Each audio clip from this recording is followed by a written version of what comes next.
Good afternoon mga kalakbay, nandito na tayo sa Isolan, Sultan Kudarat.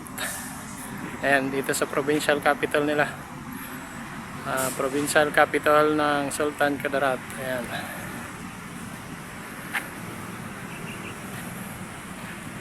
Ganda ng capital ground nila.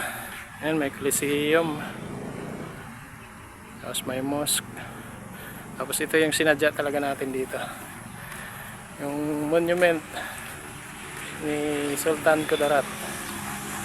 Yan yung pangalawa sa unang nakilala natin na bayani, maliban kay Lapu-Lapu.